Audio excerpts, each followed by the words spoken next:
Well, I'll tell you a story while they're getting situated. And I thought of this, and then I wasn't going to tell it, so I'll go ahead and tell it to you.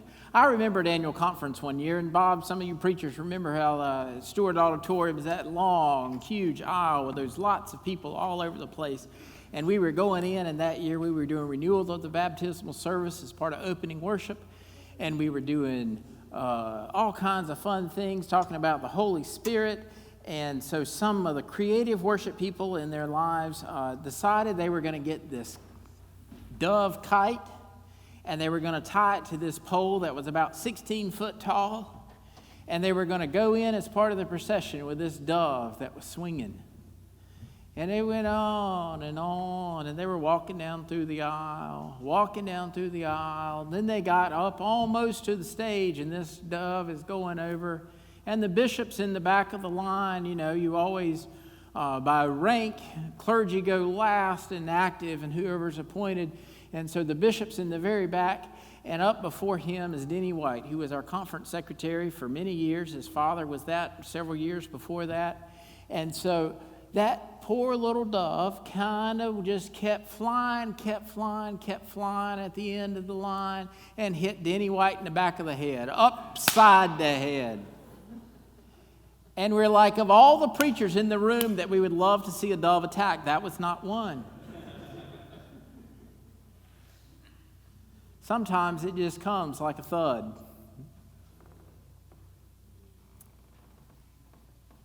For our baptism today, from the text that we have, that we hear about that Jesus was, from this gospel, says that the dove descended and he saw it. Other gospels say that others saw it. All this. He said he saw it. It's kind of how it is. I think it's important to hear both of those stories together, because I think part of the life of faith is about me and Jesus. It's about one-on-one. It's about a remembrance of where God is in our lives and the importance that we place on God. Me and Jesus, we're getting through whatever it is we're going through. Doesn't matter if the whole world falls down around us. We're getting through it. But there's a part of us that also needs to hear that the dove comes and that we all see it together. The community of faith.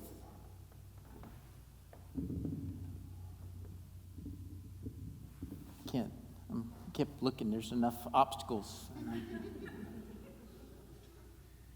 The community of faith is so important for us to hear. That the baptism and our place in God's kingdoms makes the community important for us too. It's not the idea, the understanding, I got mine and the heck with the rest of you. We hear that a lot in our culture, in our government. Well, I'm not going to worry about it. If I don't have to do it, I'm not worried about it. I'm not worried about anybody else. I'm just going to get through what I need to do. That's not what it means to be baptized in a part of the family of God. It's not. You're like, well, you just hadn't lived long enough. I had a secretary at Statesville. That was her famous line. I loved it. And the longer I live, the more I get it. You just hadn't lived long enough. John sitting there looking at me like, you kid, you don't know nothing yet. Hey, you just don't know nothing yet. But yet at the same time, we do. Because our journey has started too. The journey of faith at the waters of baptism has already begun. You're on the way. It doesn't matter if it's been just a few weeks, or it's been a few months, or it's been years or decades or nearly a century. You're on it. You're in the middle of it. You're going through it. Old preacher used to tell a story that had a parishioner came to faith late in life and decided that he wanted to be baptized. And he said, they were talking, he said, "Preacher, I want to be baptized just like Jesus." Quick-witted preacher He said, well, that's going to it's going to cost a little bit. He said, what do you mean? He said, well, we're going to have to fly to the River Jordan. And you're going to have to go back and get in the water at the River Jordan. Be baptized. You got to go and you got to pay for me to go so I can help baptize you. Is that really what you want? I always think of the River Jordan. It's a little bit from what I understand, the Rio Grande River. Both of those are definitely not like the mighty Mississippi. Much smaller, littler. In the River Jordan, you kind of got to pool it together in places to be able to have enough water to get good and wet. Oh, they've dug out, and there's pools and lakes and ponds. I want to be baptized just like Jesus. I get it. The sentiment anyway. But, I think that is, that's what I like the first song that we sang. It talked about Jesus coming to be baptized, not for the forgiveness, for he was the sinless one. Yep. We understand church teaching that Jesus was without sin. He was the atoning sacrifice for us all because he was perfect. The Immaculate Conception, I always tell, refers to Mary's birth, not Jesus's. Look it up. But Jesus was born without sin. The part I love about that, and I've had to wrestle with it, because to be a good person, we're not supposed to get angry. Have you heard that? You're not supposed to get angry. But then you're like, well, Jesus got a little upset. And Jesus, I think the Gospel of John says that he drove out the money changers and the animals with a bullwhip. I don't know about you, but that does not seem like a sweet disposition that's not upset. Pretty, livid, angry, mad. One of my professors said once, and I remember this because it kind of was like an aha moment. It was what you called last week the epiphany. He said, it's not anger that's evil. It's why and what you do with the anger that you possess. Whoa.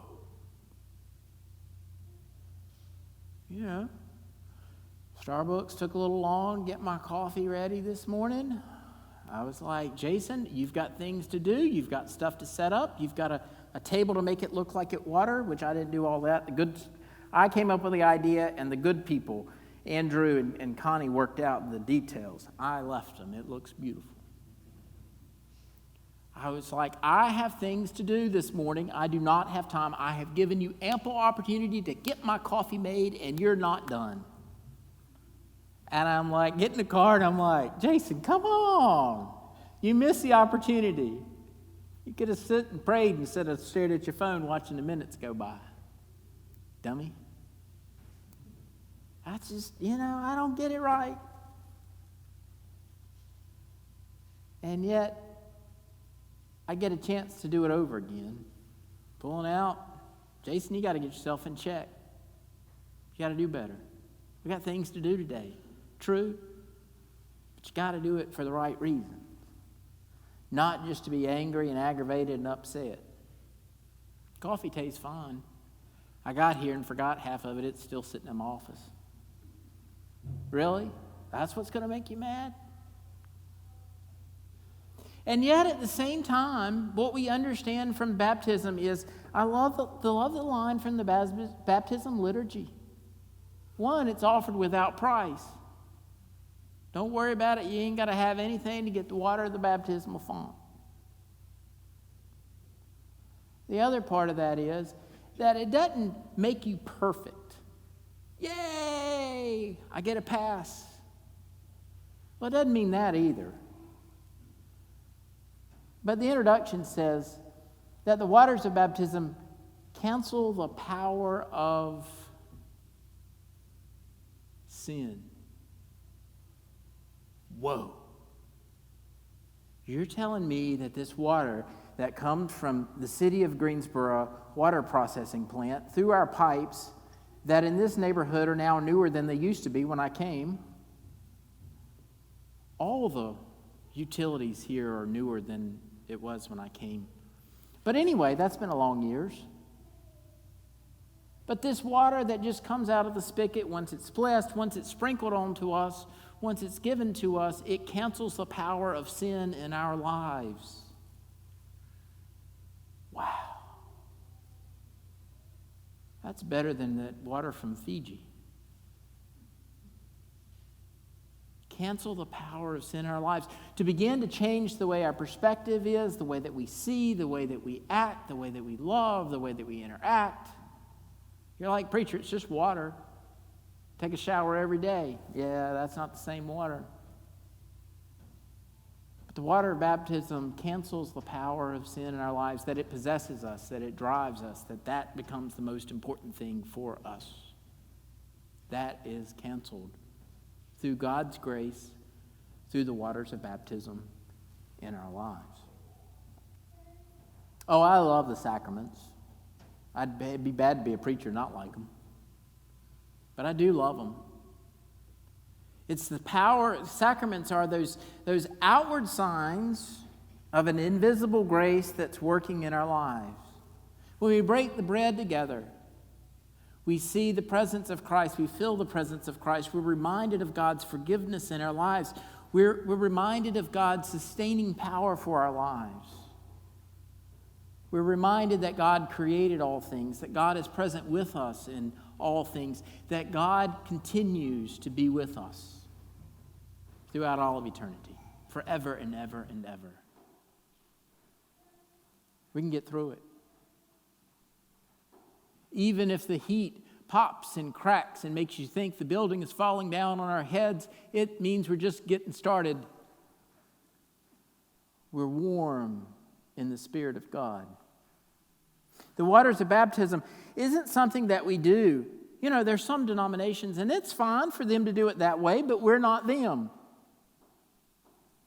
But the waters of baptism does not serve as just a membership thing in a local church, some rite of passage. That the waters of baptism, regardless of when we receive them, is God's gift to us. I was baptized as an infant. I was little. My mom and daddy could hold me in their arms. That don't work no more.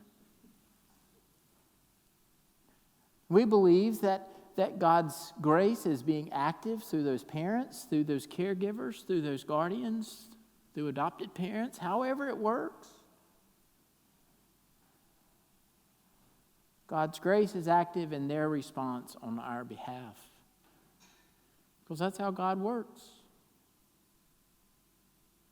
And you say, preacher, you know, I was baptized as a little infant a long time ago, and a whole lot of muddy waters crossed under that bridge since then. Sometimes they say, well, preacher, I need to be rebaptized. Not in the United Methodist Church. You ain't getting rebaptized. You can remember your baptism and you can be thankful. Because baptism is not our gift to God, but it is God's gift to us. God's gift of grace given to us. Unlike nothing else that we can ever get. That we're engrafted into God's family, that the community of believers care and support and love and sustain through God's grace this person on their faith journey, each of us. These waters, this plain old water that comes out of the spigot, prayed over, is God's gift to us to change the way we see the world. This Sunday in the United Methodist Church is one of 6 special offering Sundays. You're more than welcome to their envelopes there. Give what you can to help out. And this is Human Relations Sunday. And it's right next to the Dr. King holiday, when we remember the work and the efforts of Dr. Martin Luther King and how he worked to bring about something else. This morning on NPR, I finally heard the sentence I've been looking for while I've been thinking about this sermon. It was from a rabbi. And he was talking about a hostage situation in a Jewish synagogue, and he said, we have to continue to prepare because we do not yet live in the world in which we aspire to. Whoa. We have to continue to be prepared, to stand vigilant, to continue to look over our shoulder and keep an eye on what's going on, because we do not live in the world in which we yet aspire.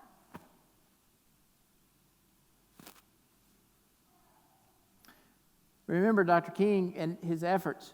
One of my professors, Bobby McLean, was one of his early students, and he was one of the youngest guys in the movement for equal rights.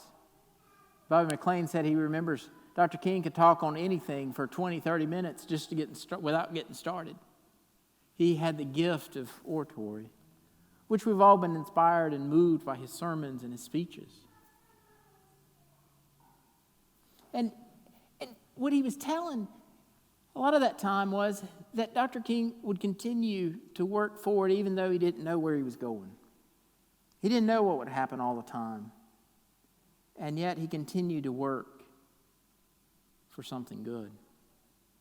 1954, he was called to the Dexter Avenue Baptist Church in Montgomery, Alabama. And he was young preacher, new preacher, come to town. And then a little thing in 1955 comes along called the Montgomery bus boycott. And Dr. King begins to be able he rises to the surface at Dexter Avenue Baptist Church as part of the leader. You know, I love it. We now have a degree, I think, that's public concern, advocacy, social work, change. You know, that we have that. We hadn't always had that stuff. It's good. We have those folks that do that. But Dr. King was a pastor to the people in a church. It began because of the suffering of Rosa Parks on the bus, that he began to push and move for the boycott. How many of you ever got a speeding ticket? Yeah, I know. It's confession's good for the soul. My dad had a great line for that. I got one going back to college one time. Oh, I've had several. Dad's advice is get a lawyer and tell him you want it to disappear. I thought that sounded a little bit like a mob boss. I like it though, you know. Dr. King was given a speeding ticket for going 30 in a 25 mile an hour zone, and they took him to jail. Talking about an injustice. There's another one.